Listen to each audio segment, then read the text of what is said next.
So, as our first speaker, I have the honor to invite up to the stage Ulla Hamilton. She is the Vice Mayor of City of Stockholm, and you have a chair on the Traffic Management Committee, trafikborgarråd, that would be in Swedish, I guess.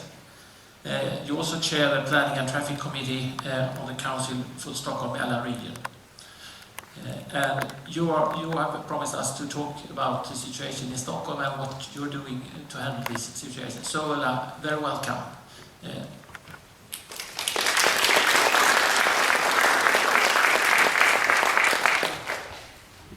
Thank you.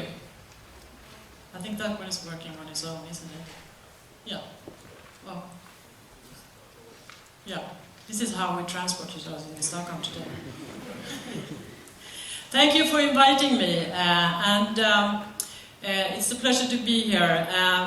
Stockholm was actually the first European Green Capital appointed by the European Union Commission.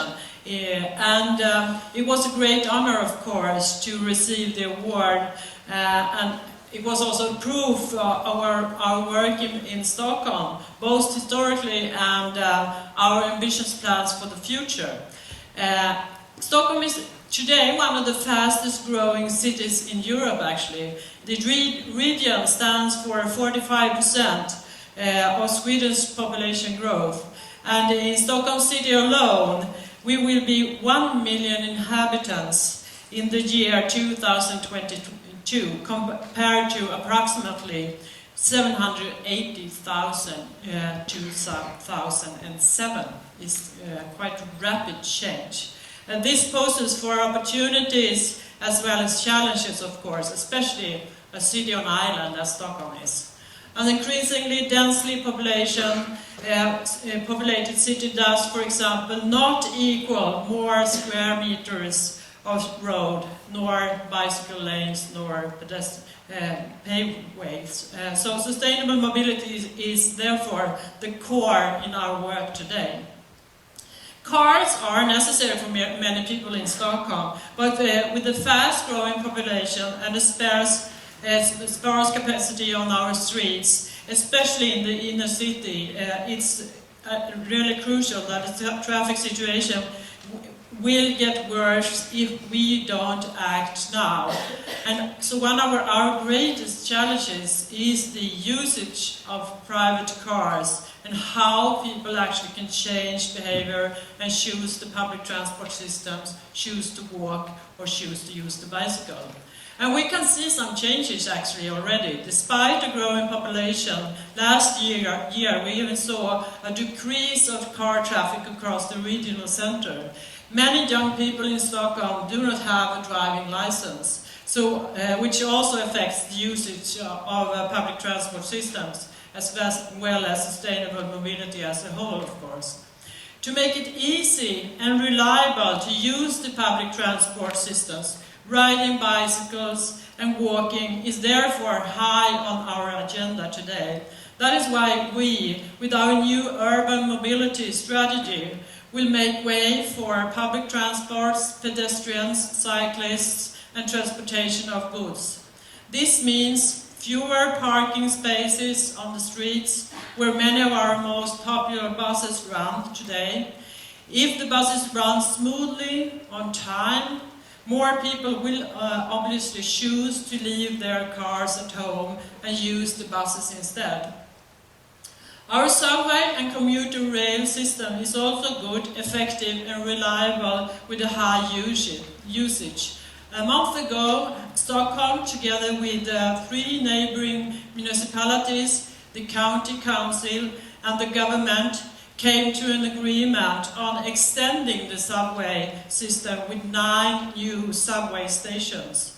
A really historical agreement, considering that the subway system has pretty much stayed the same time during the last 40 years.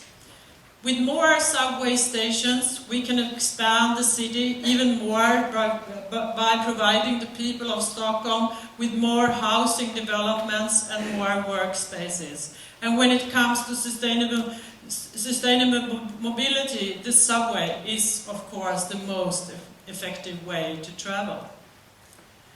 Transportation of goods is important in a city, but most people don't reflect on how goods actually get to the shelves in the shops. Nevertheless, transportation is vital for the service sector in the city. But the question is, can it get more efficient? When it comes to transportation of goods, there are about 10,000 trucks in the center of the city of Stockholm each day today. And many of the large shops and department stores have around 40-50 deliveries per day. A growing city means more shops, more restaurants, with a great, which is great of course, but it also poses challenges as the transportation of goods will increase. And that is why we, from the city point of view, as a part of the mobility strategy, will run a project called Offpeak Deliveries during next year. We will spread certain distributions to other times of the day.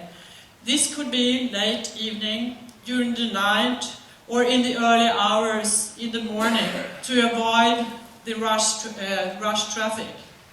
The project also entails setting strict demands on the distributor in terms of testing silent electrical vehicles, as well as other silencing preparations. And the goods will be delivered in special docks, so that shops will not need to hire extra staff.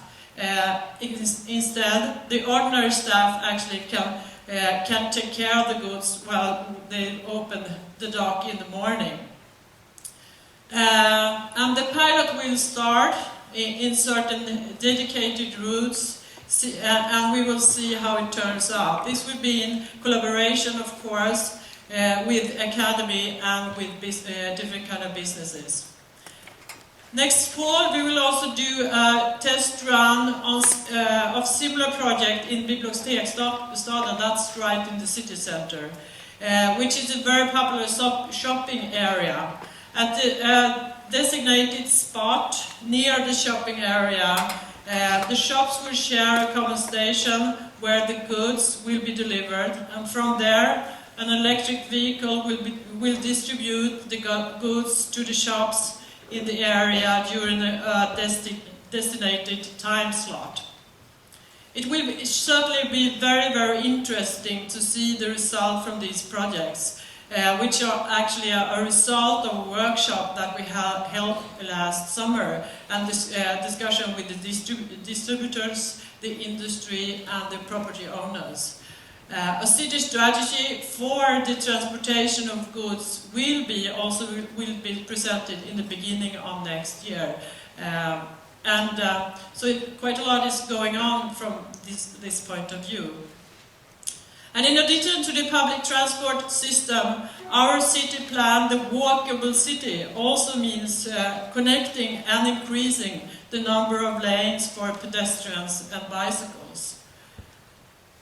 In a year's time, cycling has increased by approximately 17% in Stockholm, which is really, really a lot. And it shows, I assure you that. And the City Council has decided on a city plan. Over a period of 5 years, we're investing 1 billion Swedish crowns in bicycle infrastructure in the city of Stockholm. Stockholm is often considered leading in adopting new technologies and setting new consumer trends. Many companies use Stockholm as a test market, and today we use ITS in our traffic control center, where all traffic information is gathered and used on the websites and in the app, which is available to everyone, and it's a great tool when planning your trip, whether by car, by bicycle, or as a pedestrian. But as a first city in Sweden, we also have invited companies and entrepreneurs to an open competition for new ideas and the development of ideas, the Open Stockholm Award in last year, 2012. Using open city data regarding parking, transport, construction, environment, air quality and tourism, which are free and accessible through URLs and links. And we received a lot of new innovation ideas and apps, and we will continue to provide more open data sources. And we are already planning to organize the next competition next year, 2014. And in addition to the Stockholm Open Award, we are also in the midst of a new competition called Innovative Solutions, in which contestants will have the opportunity to develop innovative solutions regarding information on traffic disturbances to passengers or road users traveling to and from Kista, one of the world's leading ICT clusters. This is due to the fact that many infrastructure developments is occurring and are going to occur in the area and also in the Stockholm overall, causing disturbances in the traffic flows, of course. This is a very, very exciting project, and it's first pre-commercial innovation procurement in Sweden ever held. And 3 winners have already been selected by a jury, and they are now developing their ideas. And one of the selected winners is are developing an app that will be developed to give travelers a better view of the public transport system by using maps instead of using timetables. The second app will show traffic information and disturbances based on how I, as a user, are planning to travel from my home, workplace, and meetings during the day, so I can get good information to choose the right direction and the right way to travel. And the third and final app is voice activated with the purpose of making travel easier and more effective for people that walk, cycle, or uses the public transport systems. In short, these are apps that provide information which makes it easier for people to plan their journey. This is a great way to demonstrate the importance of releasing city open data. With new technology, many new ideas can be sprung and create great new solutions for people and for the city as well, and of course for business. Open data in combination with a fiber network, which is accessible to more than 90% of the population in Stockholm, and hence all around the city, today actually the world's largest fiber network, is a perfect base for developing smart solutions. In furthering our aspirations to make the city more attuned to the technological development, we are now looking at the possibility of connecting street corners around the city to our fiber network in order to measure everything from traffic flows to air quality in an effective and more simple way than today. Technology is just one of the many ways that we can use to reach our goals of reaching a sustainable city, even though the city is growing quite rapidly.